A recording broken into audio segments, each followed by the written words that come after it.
next session, requesting our very own Dr. Lakshmi Velmurugan ma'am to chair the next session. The next session will be on preschool readiness, a pediatrician's checklist. Thinking of our preschool first day, most of us remember us crying and being dragged, but now see how much we have advanced. We are discussing preschool readiness by a senior pediatrician, Dr. Tiroumourougane. The dais is yours, sir. As a mother, as a first session is now going to be on preschool readiness, a pediatrician's checklist by our Dr. Tiroumourougane, who was the organizing secretary and who organized a wonderful conference in Sangamam PediCon 2. As a mother, most of us, what we would have felt as for preschool readiness is child should get into the preschool without crying much. It should learn. It should know about it should learn to indicate its toilet needs, and the child should be able to complete or finish the snacks which we send to the child and come back safely. These were the probably three criteria which we as mothers were trained to do it. But now sir is coming to, probably going to give us a huge checklist for the pediatricians and for the future mothers. Over to you, sir. Thank you, ma'am.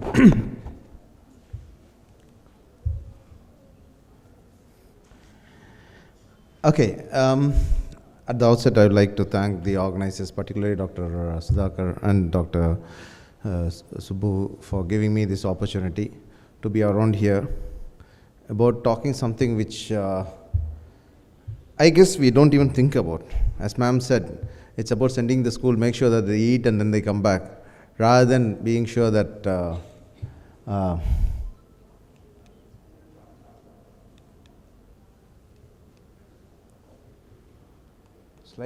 next slide please. Okay, so now that brings us to the question, why this topic? Actually, when I was given this topic, I was thinking, why me? But let's not go into it. But I was thinking, why this topic? And the answer to that is that very often we all believe that we have failed our children. I think as parents, we all believe that our children could be a lot better than what they have achieved. There are exceptions, but generally the rule is that we all believe that they could do better than what they have done. And so, did we get it wrong? That's a perennial question which every parent has in their mind. So for us, when we talk about school in Indian culture, what it means? All it means is they get between 2 to 3 years. On the day of Vijayadasami, they become ready to go to school, right? Ennaikku Vijayadasami varudho, annaikku correct school ku poi anupichutta kolanda nalla padichirum, class la first rank vandrum, maybe become an Einstein. And that's what we all think. But is that the real? I don't think actually I am kind of being an atheist, criticizing our culture. I am a firm believer of God, but still, I don't think I believe in this. But one thing for sure, these do give a lot of discounts, so that helps to cut down the amount of fees which we pay. But just look at what is the reality. This is some data from the UNICEF, which is absolutely mind-boggling and staggering, and it's on the wrong side of what we should know. So, what they have noticed is 64% of children were unable to read a story by the age of 10 years. See, government these days have made a rule that up to 5 years, everybody has to pass. Whether you know A, B, C, D, or you know 1, 2, 3, or you can recite, it doesn't matter, you have to pass. So thanks to that, and of course there are other reasons as well. So why children find it difficult to read and write? And another mind-boggling statistics, more than 600 million children and adolescents worldwide do not have the minimum proficiency for reading mathematics, even though more than 2/3 of them are in school. So just imagine that kind of number. So why does this happen? Yes, partly it's because of the education system. We force them into a system which they are not comfortable with. Of course, politics comes in, economics comes in. But is it possible that there is something fundamentally wrong? Is it possible that our children are just not ready and we just threw them into the pond without even thinking about their... So UNICEF, of course, looked into this, and then they felt very sorry, and then they came up with their 17 Sustainable Developmental Goals, SDGs, by 2030. And number 4 is the one, what they said is quality education. What basically they mean is that it's a right to education, basically means that every child has a right to learn.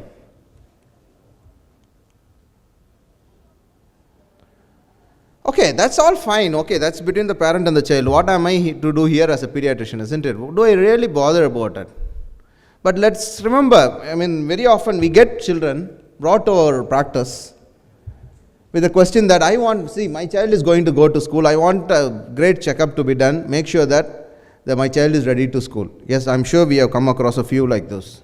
And what we all do, we tend to order a big batch do a good clinical examination. Let's assume that we do a good clinical examination, and then order a big lot of tests, cost quite a bit. At the end of it, we certify saying that the child is perfectly well and healthy to go to school. Okay, அம்மா அப்பாவுக்கு பெரிய problem, குழந்தைக்கு போய் சளி பிடிச்சி வராது, ஜுரம் வரக்கூடாது, ஸ்கூல் லீவ் கட்டடிக்கக்கூடாது. ஸோ அதனால் they want to make sure the child is healthy. We all do that. But how many of us have really looked at and then said, fine, is the child really ready to go to school? And that is what this topic is all about. If the child is something like this, okay, you tell the child to reduce, which means divide, sorry. And then if he says, if I reduce it anymore, I won't be able to read. Okay, what happens then? If that's the one we are going to send to school, and then expect that child is going to be good at mathematics, we are seriously in trouble. So, what is really school readiness? It is again defined by the UNICEF actually. It's basically a complex product of interaction between the child and the range of environmental and cultural experiences that maximize the developmental outcomes for for children. Very complex definition, is as complex as the topic itself, but what we need to remember is that as pediatricians, we are all sworn to get the best out of the kids.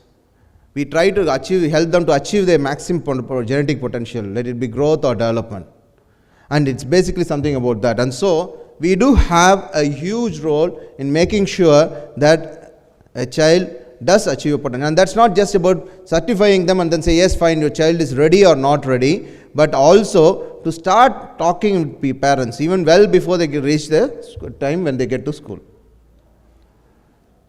Please remember that preschool definitely is one of the very important events in any child's life. Okay, and it's definitely the first time when the child is away from the parent for a very, very long time.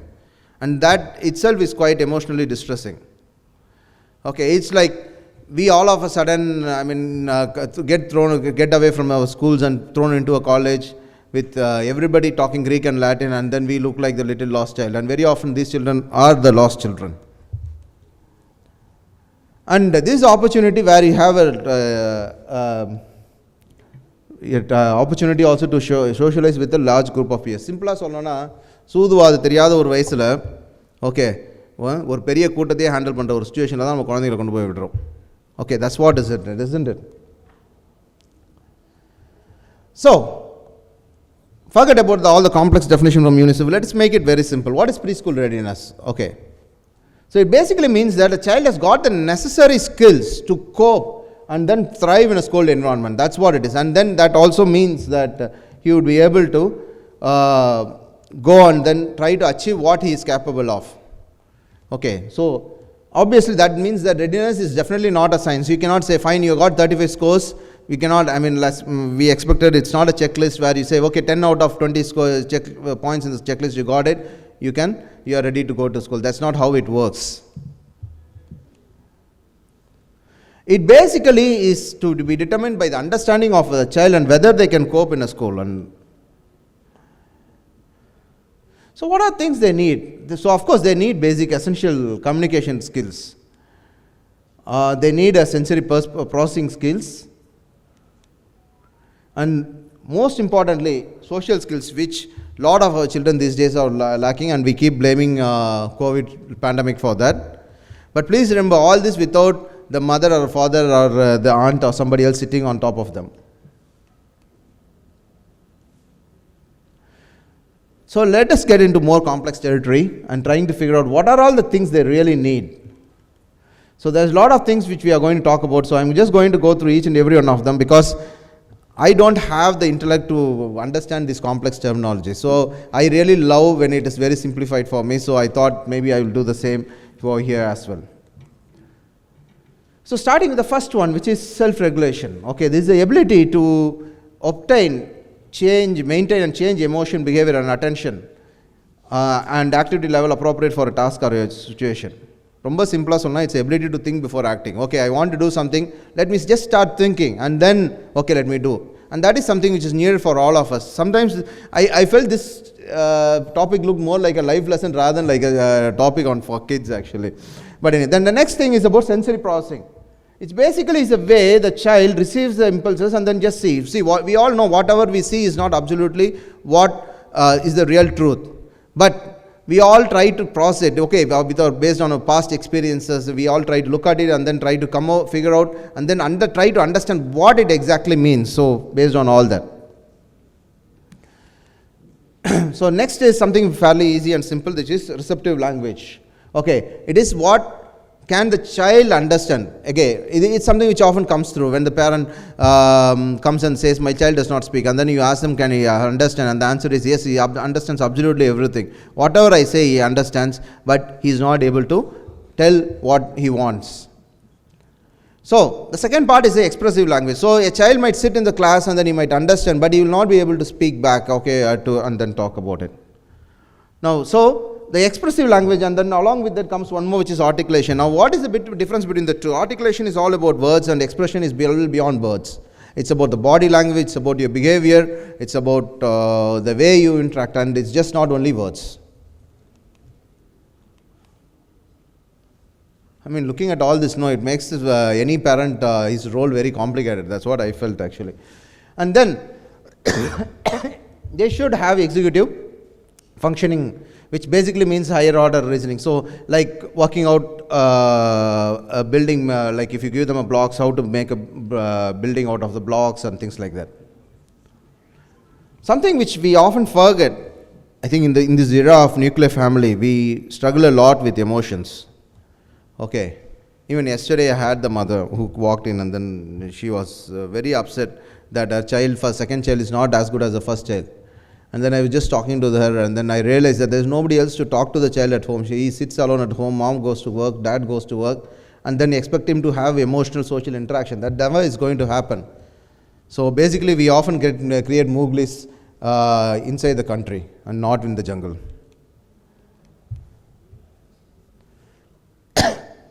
So social skills are something which is absolutely paramount important. And the child's ability to planning and sequence. So a lot of stuff actually which we talk about, and then the question is how to develop all this.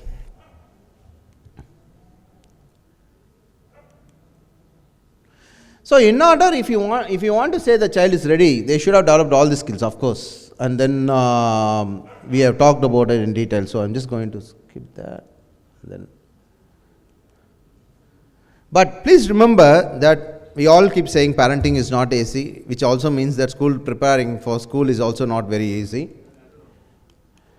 It's not something which child comes all of a sudden, acquires all of a sudden, and that's what we need to remember. It is something which has to start from day one of life, and from the time the child starts, from child is born. So being ready is just more about the general maturity and skill level than it is about specific learning certain points actually, and then trying, even though we listed a lot of points. And of course it takes a lot of patience and practice. And again, many children these days are at a big disadvantage because the joint families have disappeared and all we have is nuclear families with both parents working, and so it's almost impossible for children to get to any of these skills. Okay, and on top of all this is the parental expectations. By the time the child is born, the parents decide, my child is going to be a doctor, he is going to be going to a researcher, he is going to be IITN or whatever. Irrespective of thinking what the child is capable of or what he wants actually or what he can really do. So ultimately the child might be an elephant, but they want the child to fly. Or he might be a sparrow. Skill wise, I'm not talking about and then they want him to lift huge weights, and both of it is not going to work.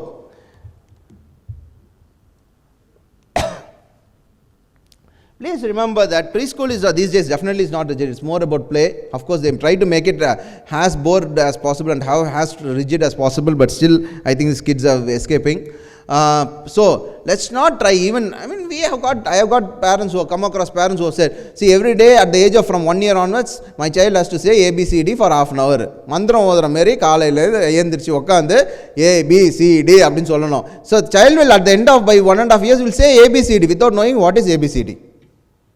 Or things, and then they are very proud. When they come to the OPD and then they make the sit and say, see, please tell your ABCD to this thing. And then you think, see, in the party, but still it happens.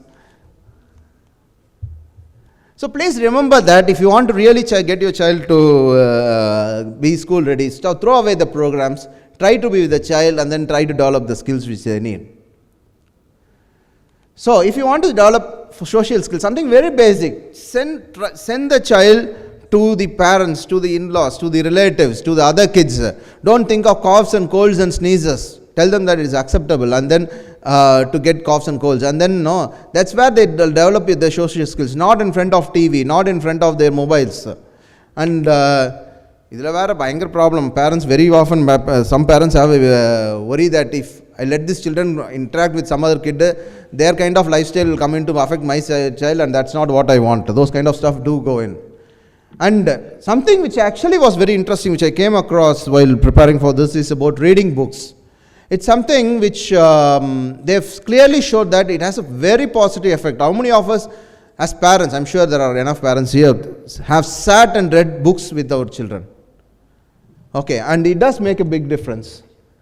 And if you want your child to be successful, start early. Don't think that at the age of 3 years or 2.5 years, 1 month crash course, and then I'll send him to school. It's not going to work like that. So you have to start quite early. Something which we need to do again is about visuals and images and not screen time. Okay, I mean early in the first talk today, Dr. Joydeep was talking about how important it is inevitable to have screen time. But I still beg to differ that yes, it has its positives, but the more the screen time, the worse is the outcome. So instead of that, try to spend some time with the child, show them, let them feel the experience. So rather than just seeing the screen. And those beautiful outings where you take the child out to temple, zoos, libraries, everything is fantastic. Okay, these days the only place children goes is to the mall and nothing else. So they equate the whole life to the mall and expect the school to be malls. And very often these days schools also are being constructed like malls. So apart from that, yes, you try to engage them as much with physical activity and then give them develop them fine motor skills.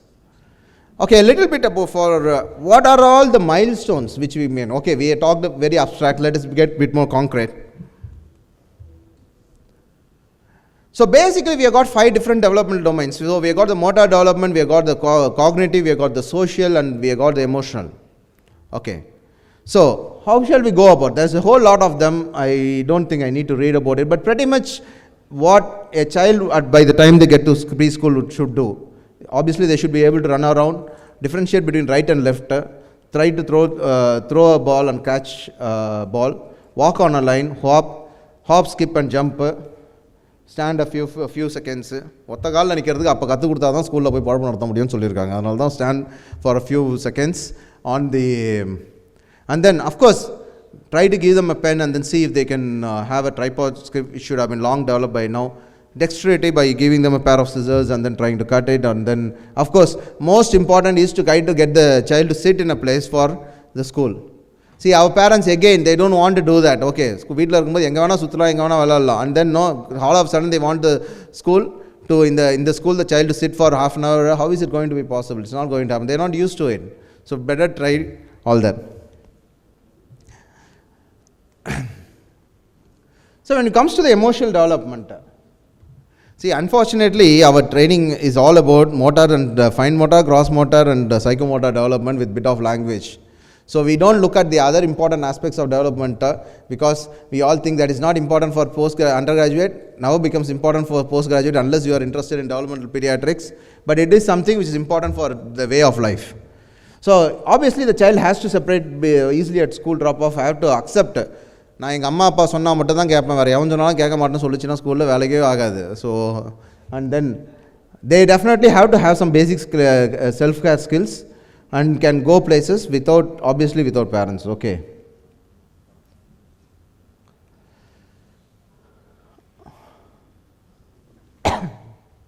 And this is something which is very difficult. Okay, I struggle with my 18, 19, 20-year-old kids. Okay, they don't want to care about others' emotions. So when I give some money off for something for the charity work, he says, yeah, I'll finish it within a few minutes.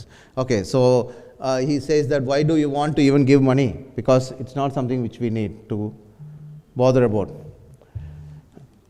Okay, so I'm just going to rush off. I'm sorry, I just sing. But basically in the language also the child should be able to say a few words and then to at least tell his name and then use it. And then take turns to share with others in the social development which we have talked about in detail. One thing is that no child should be able to handle conflicts and appropriately and independently. They should not be always seeking elders to handle the problems. So in other words, they should be able to handle problems, face the problems and handle. And they should be able to work very well within a group. Okay. Again, same thing happens. Like what happens in MBBS, I'm also now skipping all the milestones which are relevant. But anyhow, I think this is due to the lack of time. So how do you assess? This is the last bit of the topic. So obviously we have to observe. You can do a spontaneous observation like the child walks into the clinic, or we want to make it everything complicated, so make it a bit more planned and then we have a formal observation. But what is very important while we observe is we watch and listen, and we should learn to also to listen and watch. Okay, don't expect the child, again I keep saying this, it's not a checklist, we can just go ahead and then do it. It doesn't work like that. It's frozen.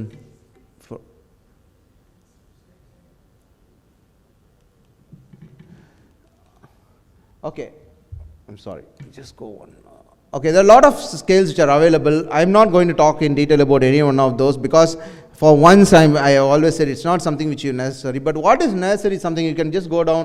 There are plenty of like this in the thing. Something very simple which can easily be used, like speaking and listening. There are few which we have discussed about, we have talked about, and there is working out, playing, eating and drinking, and can the child take care of himself. And then it's a very simple checklist, and then find out if the child knows the name, shapes, and then he knows the numbers, and then what he knows about himself.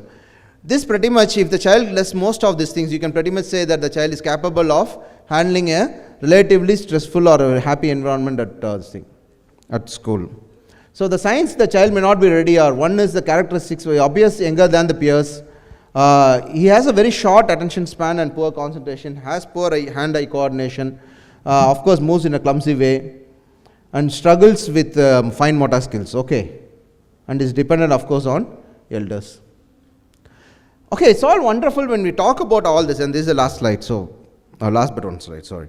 But what we need to understand is there are a lot of disadvantages by going for something like this. Okay, let's not make it too strict, because what do we then do?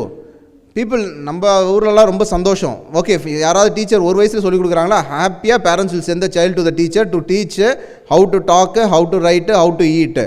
But they don't want to do it by themselves. So it very well they get pushed into programs. Okay, and then they land up starting formal instruction when it is not developmentally appropriate. So I don't have a lot of take-home messages except the fact that if you want your child to be school ready, you have to teach your child and to encourage. Don't be the mom who gets upset, does this child's work and then feels upset that they don't do well. Very often, okay, I've had my... So, teach your child to be together with other kids and then send them with other kids. I think they will be school ready. And then it's not just a case of ticking the checklist. So, thank you very much. And I hope I have... Thank you, Dr. Thank you, ma'am. Thank you, Dr. Tiroumourougane, for that excellent talk. I really do agree with your last comment saying that preschool readiness should not be very rigid. It has to be more child friendly. That was a practical point you were trying to arrive at. And your practical tips for communication, for developing communication skills, sensory processing skills, and social skills were really good on those colorful slides. Thank you, ma'am. Thank you very much. Thank you, Any ma'am. questions? Maybe if you have anything, at the end of it, we'll try to